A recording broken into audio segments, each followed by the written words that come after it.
चलिए तो शुरुआत करते हैं। मणिपुर में बीजेपी ने नीतीश को दिया है झटका। इस वक्त की बड़ी और अहम जानकारी आपको दे रहे हैं, जहां पर अरुणाचल प्रदेश के बाद अब मणिपुर में भी झटका मिला है। जेडीयू के 6 में से 5 विधायक बीजेपी में शामिल हो गए। मणिपुर में 38 में से 6 विधायक जेडीयू में शामिल हो गए। तो इस वक्त की बड़ी और अहम जानकारी आपको दे रहे हैं, जहां मणिपुर में भी बीजेपी ने नीतीश कुमार को झटका दिया है।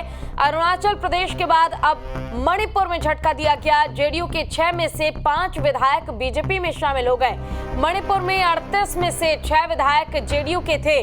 तो इस वक्त की बड़ी और अहम जानकारी यह है कि फिलहाल नीतीश कुमार को एक और बड़ा झटका दिया है भारतीय जनता पार्टी ने, क्योंकि फिलहाल जेडीयू से 6 विधायक बीजेपी में शामिल हो गए हैं। जेडीयू का हाथ छोड़कर, जेडीयू का दामन छोड़कर 6 विधायक अभी फिलहाल बीजेपी में शामिल हुए हैं। तो फिलहाल इस वक्त की बड़ी और अहम जानकारी यही है कि मणिपुर में बीजेपी ने नीतीश को झटका दिया है। अरुणाचल प्रदेश के बाद मणिपुर में भी जेडीयू को झटका लगा है। जेडीयू के 6 में से 5 विधायक बीजेपी में शामिल हो गए और अब केवल जेडीयू के पास एक ही विधायक बचे हैं। मणिपुर में 38 में से 6 विधायक जेडीयू के थे।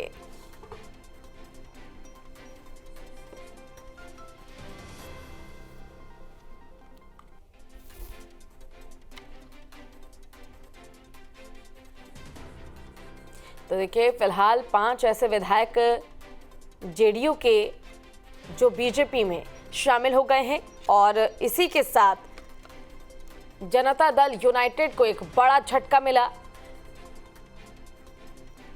ज्यादा जानकारी के लिए हमारे साथ हमारे संवाददाता आदित्य झा जुड़ गए इसी खबर पर। आदित्य, फिलहाल एक बड़ा झटका जेडीयू को मिला है। 5 में से 5 विधायक जो हैं वो बीजेपी में शामिल हो गए। फिलहाल इस मामले पर क्या अपडेट आपके पास? देखिए शिवानी, जिस तरीके से जदयू ने बीजेपी के साथ गठबंधन तोड़ा है, उसके बाद से बीजेपी और जदयू की तरफ से आरोप लगाया जा रहा था कि बीजेपी हमारे विधायकों को तोड़ने का प्रयास कर रही थी। इसी कारण उन्होंने एनडीए से अलग होकर महागठबंधन में शामिल होने का फैसला लिया है।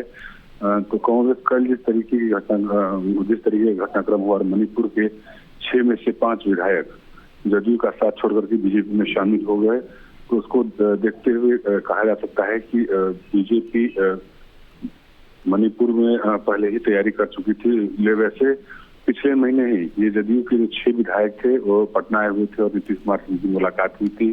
यहाँ तक कि पार्टी को और मजबूत करने के लिए मणिपुर में लंबी बातचीत हुई।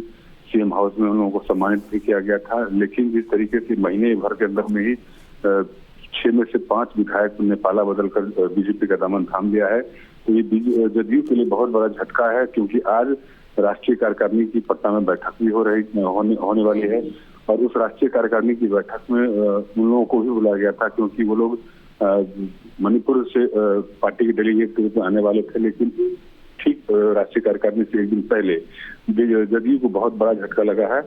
6 में से 5 जदयू विधायक बीजेपी का दामन थाम लिए हैं। जी ठीक है आदित्य, बने रहिएगा हमारे साथ, आगे भी आपसे अपडेट लेंगे।